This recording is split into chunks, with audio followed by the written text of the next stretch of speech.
we've had a really good freeze up here, which means that the foliage of the oca, the New Zealand yams, is pretty much taken out. So it's safe to say we can dig all of this up, although I've been digging up the oca that I had in the home garden already, I think in early December, and they were ready to go then. But getting up to the allotment recently has been a bit more difficult because, as you can see, there's snow and ice on the ground, and the road to come up here was pretty much like a skating rink. I didn't want to chance it.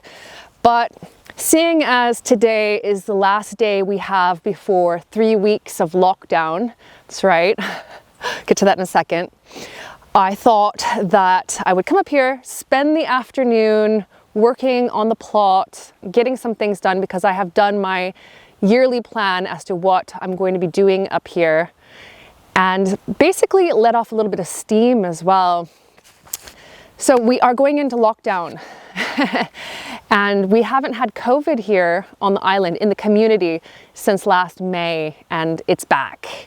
And so from tomorrow, it's a strict lockdown. So everyone stay at home for 3 weeks. I think that I will be able to come up to the allotment, and garden centers are still open, but I don't know. I just needed to get up here. It's just, I can't believe that we have it back here on the island. And there's also been some other COVID related news in that my book is going to be delayed as well. And it'll be about a month is what I hear. And it's again, COVID related shipping delays. But anyway, we're up here. It's a beautiful day. It's quiet. I can hear people out in the plantation just enjoying themselves, getting in that last bit of freedom for the next few weeks. And so let's see if I've got any oca here. I suspect that the local rodents have been digging around in here. I can see some damage around some of the plants.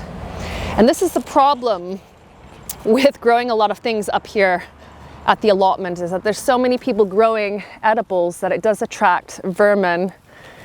And almost every time that I've tried to grow oca up here, oh, there's one. Most of my crop has been taken out by longtails, aka rats. That's a good one though. That's a good one. I have a really detailed post on how to grow oca, and I think for a lot of people it's a relatively new crop. It's a South American root vegetable that people tend to think is similar to potatoes, totally unrelated. And I think that I've also described their flavor a little bit like a lemony potato, but it really isn't. The texture is different, the flavor is just so unique. And these are becoming one of my favorite vegetables, and they're just such a treat because you do have to grow them over a long period, nurture them, and then hope that the rodents don't get them all in the end. So let's dig all of these up and see what I have.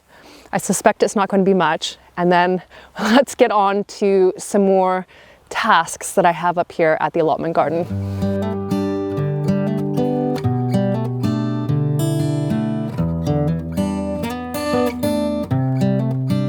When you get a harvest this size from, I'm gonna put my hand down there. This is how much I got from this entire area. Now, when this happens to you, there's only two things that you can do. You can laugh, and then you can learn a lesson. And although I found a few more in one of the plants over there by the flat leaf parsley, I would say that this was pretty much a waste of space this year. And what I've learned is that I am going to continue growing oca because I love them, but I'm going to be growing them at home where I can keep an eye on them and I guess harvest them a little bit earlier in case I can't come up here. And most of these I will save to replant for next year. There's one crop that I can definitely count on getting a harvest from right now, and that is the leeks. And I've got two different patches of them. The ones over there are quite a bit younger and smaller. These ones have been growing all year, and in fact, I can see a couple of them starting to form flower spikes. So I'm going to lift all of these leeks and take them home and keep them in a cool place. We'll use them over the next month or so And I'm going to actually be using this entire bed this coming year for perennial vegetables. I have my 9-star broccoli, which are the type of brassica that grow 9 or sometimes more different mini heads of cauliflower off of their shoots. And then on the other side, I'm putting in a perennial kale. And then I will be transplanting a lot of my perennial alliums along here. So alliums are the onion family, and they include the garlic chives that I have up with the raspberries, my ordinary chives, my walking onions. I'm going to put them all here, and also if there's space, I'll be adding a bit more. And then this will be an area that I'll have onions on one side, brassicas on the other, and the brassicas I'll need to probably keep netted. Now, the Taunton Dean kale, which I mentioned in the last video, that is coming from a UK company called Incredible Vegetables. And Mandy over there has set me aside a plant, and I've organized payment and all of that. So that will be arriving the end of this month, fingers crossed. And that plant gets huge. So it can live for many years. I think it was 7 or 8 years. And then you can take shoots, so off the sides, and propagate them to create more plants for the future, to give to friends or to keep the plant going indefinitely. And it is a type of kale that you can just leave it to grow, and it can grow up to 2 meters tall, so well over 6 foot, and also take up that much space as well. I plan to keep it a little bit smaller though, so it should just be big enough to fill that area down at the end of this bed. But first, let's dig up these leeks. And then I'm going to put a bit of compost, so composted manure on the top, just until I have time to put the alliums in, because that's going to be the mulch for it for this next year as well.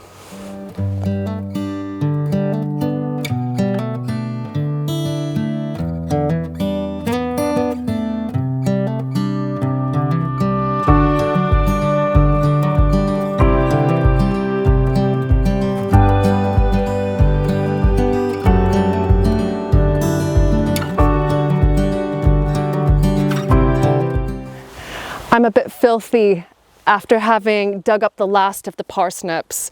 They're all relatively small, and quite a few of them are wonky, but they'll taste delicious. And now it's on to the next task.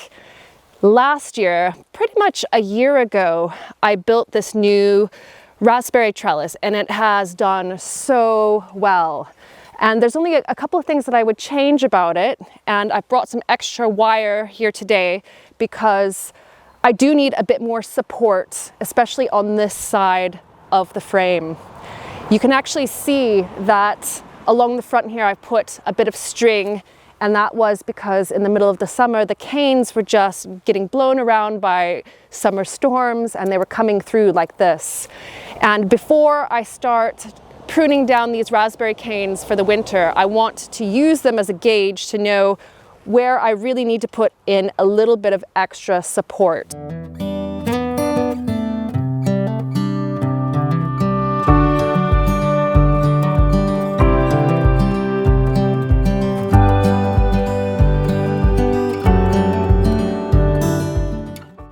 I've gotten to the point now where I've tightened all of the existing wire, and it's quite fine wire, and I have it hooked through eyelet screws. I don't have any eyelet screws, so I'm going to just wrap this thicker gauge wire around the post, over to the next one, cut a section, and then hope that that's going to not slip down the post, and that will make it easier to adjust. If I use one long wire and try to string it through all of the different posts, it'll make it much tougher for adjusting the tightness of it should it loosen up. So I've got it wrapped around that end. I can see the mark of the string that I've just removed. So I'm just going to cut it, I guess about here, and then just wrap it around. Nothing fancy, but hopefully this will give the raspberries a bit more support this year. All finished now, and I ran out of wire, so I couldn't do this post to that post or those other two, but I have the main areas on the outside, and this is the most important part. So just keeping the raspberries within this area, stopping them from flopping outside and the canes breaking, and just creating a nice, safe place for the autumn fruiting raspberries to grow. It is a very windy site up here, and I've just twisted the wire. It's easily taken down.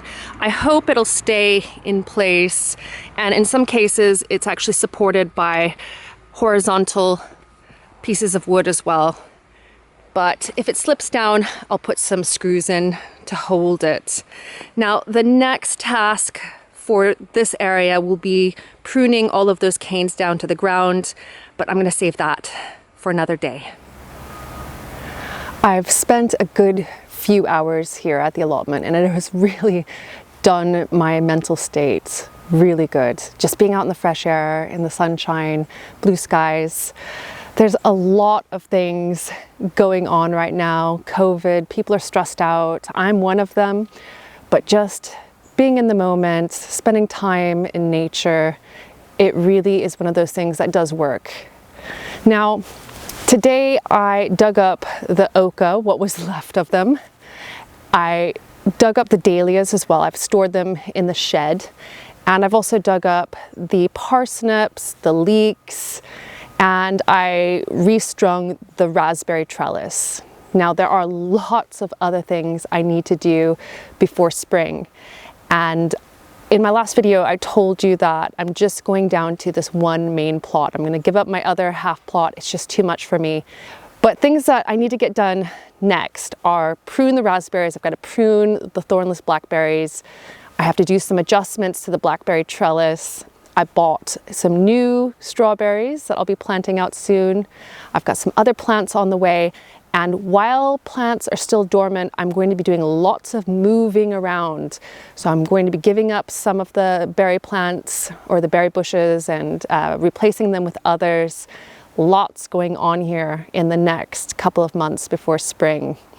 So I hope that you are enjoying your gardens, that you're enjoying your allotment. Even if it's snowy, you can still enjoy planting inside.